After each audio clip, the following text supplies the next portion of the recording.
संसद में क्या हो रहा है वो बताते हैं आपको। सीधे लोकसभा लिए चलते हैं। चाहते हैं कि उस चर्चा को मौका दीजिए।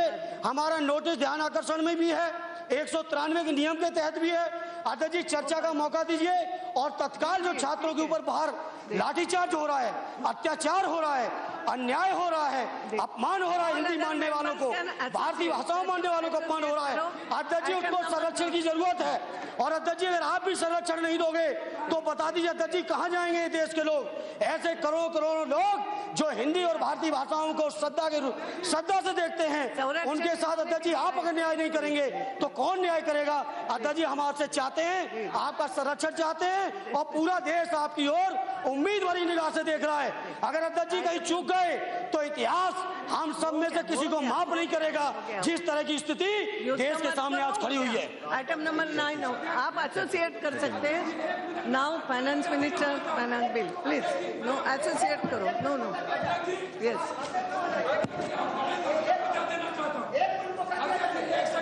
नहीं, यू कैन एसोसिएट। मैंने बोला एसोसिएट करो, आपका नाम आ गया। एक ही मुद्दा बार बार नहीं उठता है, हो गया ना। आप क्यों वकालत कर रहे हैं? क्या होना है?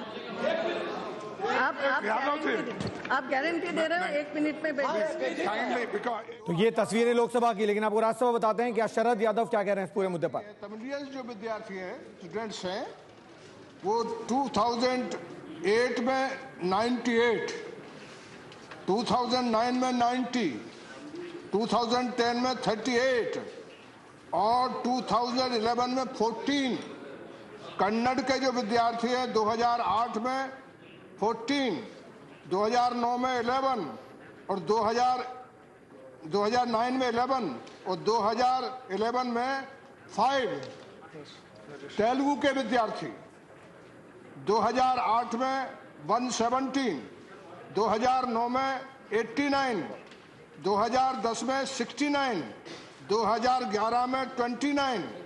हिंदी के 2008 में 5,82, 2009 में 4,839, 2010 में 4,156, 2011 में 1,062। और इंग्लिश के विद्यार्थियों की हालत देखिए। 2008 में 5,817, 2009 में 6,244, 2010 में 7,239 और 2011 में 9,203। अप्रॉक्सीमेटली डबल हो गए।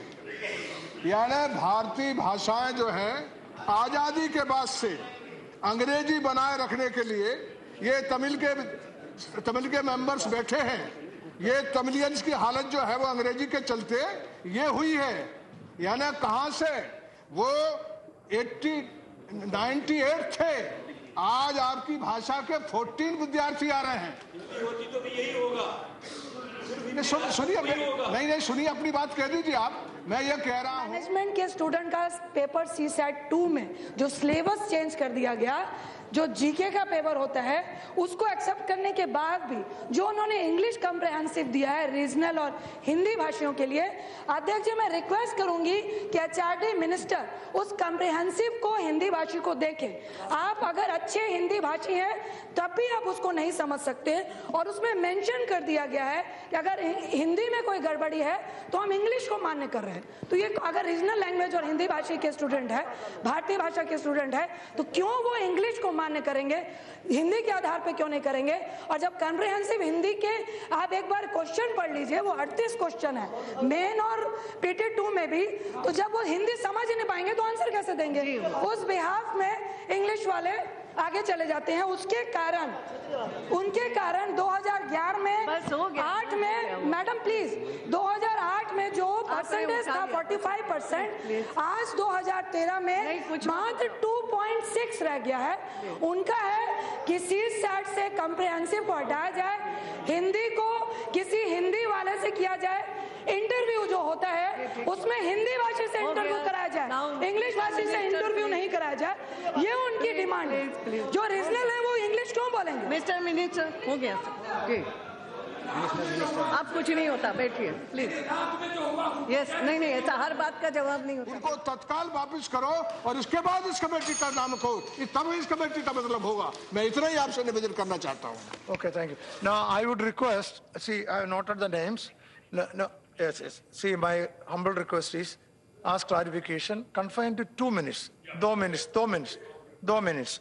So, Sri Sadish Chandra Misra, I am calling you. Your name is? आ जाता आपका भी। I have written all names. मानवर, मैं जो ये मुद्दा चल रहा है इसमें पूरा देश देख रहा है कि किस तरीके से आज बच्चे आंदोलित हैं और उनके ऊपर किस तरीके से बर्बरतापूर्वक कल उनके ऊपर लाठी चार्ज किया गया, और वो भी कब उनको आना पड़ा सड़कों में, जब मजबूरी में आना पड़ा। उनको ये लगा कि उनके साथ वादा खिलाफी हो रही है, उनके साथ धोखा हो रहा है।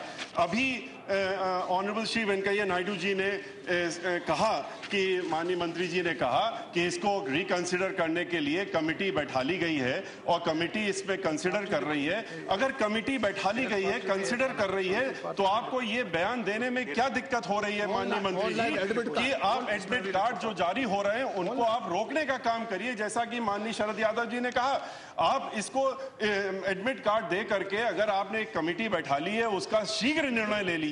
कोई जरूरी नहीं है कि आप उसको जैसे कमीशन बैठा ले जाते हैं, कमेटी बैठा ली जाती है सिर्फ इसलिए कि मैटर को डिफ्यूज कर दिया जाए और डिफ्यूज करने के बाद उसको एक कोल्ड स्टोरेज में डाल दिया जाए। ये ऐसा विषय नहीं है। ये हर घर से, हर जगह से नौजवान लोग जिन्होंने जो आपकी तरफ निगाह बढ़ा करके देख रहे थे, बड़ी उम्मीद से देख रहे थे कि आप उनका ख्याल रखेंगे, आज वो बेरोजगार घूम रहे हैं। इसकी जगह कि वो अपना इम्तिहान की तैयारी करें, वो अपने एग्जाम की तैयारी करें, वो आईएएस और आईपीएस के लिए तैयारी करें, उसकी जगह आप उनको मजबूर कर रहे हैं कि वो सड़क पे खड़े होकर के और आंदोलन पे उतरें। और आप जानते हैं कि किस तरह का डिस्क्रिमिनेशन होता है। अगर आपने इस तरह का, जिस तरह का सिस्टम रखा हुआ है, इसमें जो एक गवर्नमेंट स्कूल का बच्चा पढ़ा होता है और एक जो एक दूसरे स्कूल, हिंदी स्कूल से पढ़ के आया होता है, उसका डिस्क्रिमिनेशन किस तरह से होता है ये आपको अच्छी तरीके से मालूम है।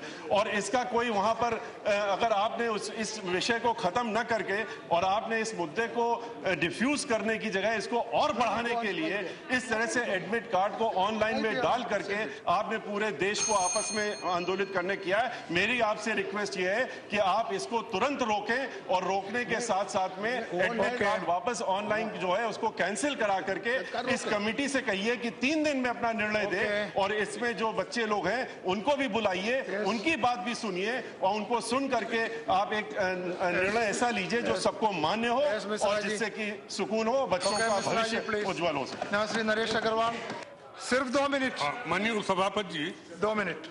मैंने बेरोजगार शब्द इस मारे कहा था कि माननीय मंत्री जी ने पिछली बार लड़कों को बयान दिया था और ये कहा था कि हम 1 हफ्ते में इस विवाद को समाप्त कर देंगे, क्योंकि इन्हें उम्मीद थी कि जो कमेटी बैठी उसकी रिपोर्ट आ जाएगी।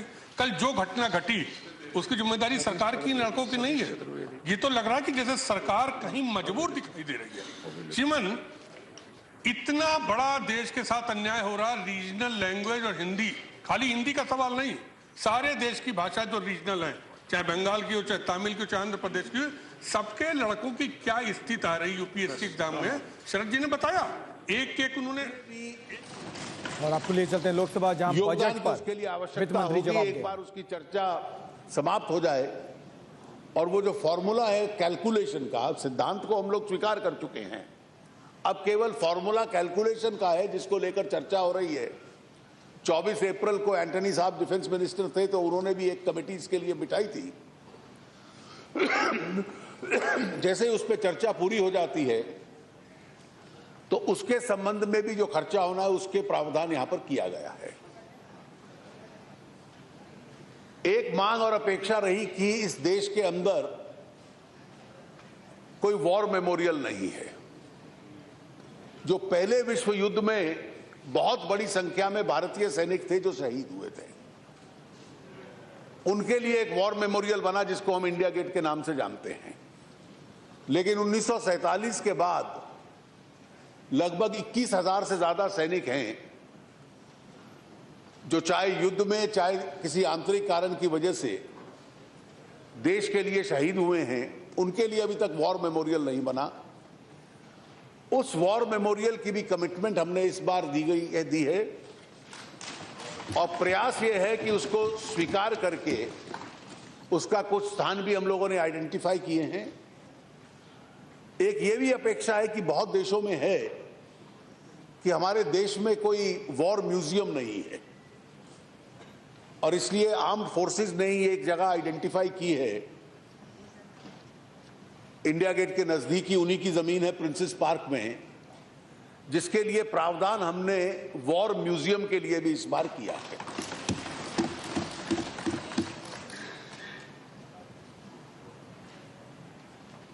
Madam Moily Saab, when he initiated the discussion,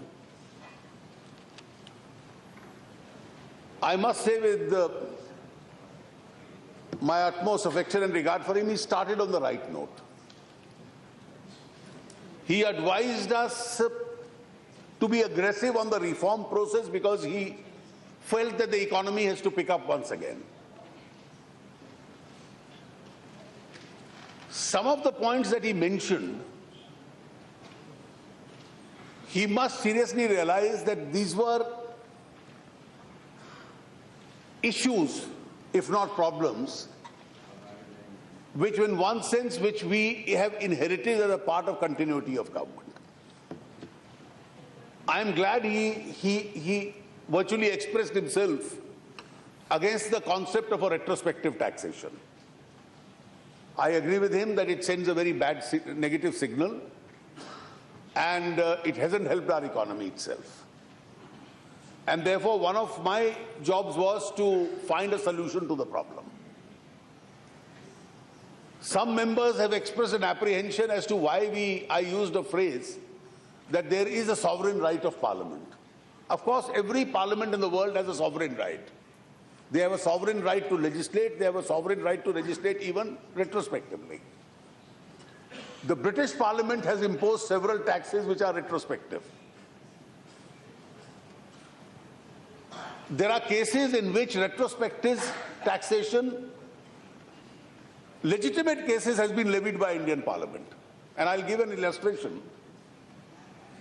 Assuming there is a tax collected over a period of 40 years, and the tribunal comes to a finding that there is some technical flaw in this. So are we going to refund 40 years of taxation already collected? Therefore, we retrospectively legislate to legitimize what has already been collected. That's a sovereign right. So I can't be faulted for saying that Parliament has a sovereign right. But I have said as a policy, the present government will not use that right to create new liabilities. And that's an assurance we wanted to give to investors within the country and investors outside, so that we are able to assure people of a stable tax regime.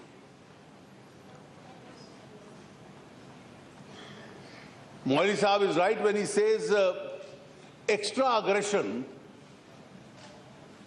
sends a wrong signal in the matter of tax collection, and therefore the phrase which critics of his government had been using, tax terrorism, is a phrase he used himself. I have taken several steps. I'll just illustrate some of them in order to put an end to this whole proposal, to this whole environment. I was surprised when I found that Moily Saab himself was a little critical of GARB, because he said it's sending a fright signal amongst taxpayers. I must confess that I have not yet gone into the whole issue in detail because we were busy with the budget exercise. But I now intend spending some time, and then the government will take a final view as to what we are to do with the proposal which is already pending.